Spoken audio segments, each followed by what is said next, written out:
হাওড়ার ডোমচুড়ে তৃণমূল বিধায়ককে ঘিরে বিক্ষোভ দেখালেন দলেরই কর্মীরা। আর এই নিয়ে উত্তেজনা ছড়ালো ডোমচুড়ে। শুক্রবার সন্ধ্যায় জগৎবল্লভপুরের বিধায়ক সীতানাথ ঘোষ এবং ডোমচুড়ের বিধায়ক কল্যাণ ঘোষ ডোমচুড়ের বেগরি লিচুতলায় ঈদের মিলন উৎসব থেকে ফিরছিলেন।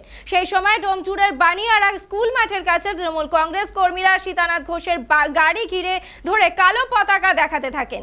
স্থানীয় সূত্রে খবর, বেগরি গ্রাম পঞ্চায়েতের 2 নির্দল সদস্য ঈদের মিলন উৎসবে বিধায়কদের হাত ধরে তৃণমূল কংগ্রেসে যোগদান করেন। আর এতেই ক্ষিপ্ত হয়ে ওঠেন তৃণমূল কর্মীদের একাংশ। তারা নির্দল প্রার্থীদের দলে যোগদান নিয়ে প্রতিবাদ করতে থাকেন। বেশ কিছুক্ষণ বিক্ষোভ চলার পর ঘটনাস্থলে পৌঁছয় পুলিশ।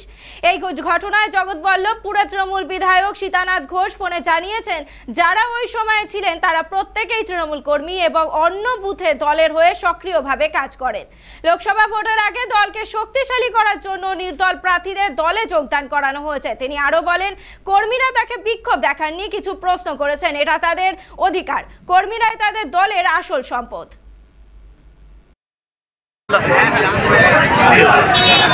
আমাদের এখানে যারা নির্যাতন করেছিল, যারা আমাদের উপরে অত্যাচার করেছিল এক সময়, তাদেরকে আজকে দলে টেনে নেওয়া হলো। 2 জন শীর্ষ নেতৃত্ব ছিলেন, কল্যাণ ঘোষ এবং সীতানাথ। আপনারা কি চাইছেন এখন? আমরা চাইছি আমাদের কোনো নেতৃত্বকে না জানিয়ে ওনারা আজকে দলে ওদের টেনে নিলে আমাদের বেগরি পঞ্চায়েতের কি কেউ কোনো সদস্য বা সদস্যা নেই যাদেরকে জানানোর প্রয়োজন মনে করছেন না ওনারা। আমাদের প্রধান থেকে উপপ্রধান কেউ জানছে না। 1 বছরের মধ্যে ওরা কালকে যারা প্রতিবাদ করেছিল আজকে তাদেরকে টেনে নিচ্ছে এবং আমাদেরকে বাদ দিয়ে। সবচেয়ে বড় সমস্যার কথা হচ্ছে আমরা যারা দলটা করি কি করি তাহলে।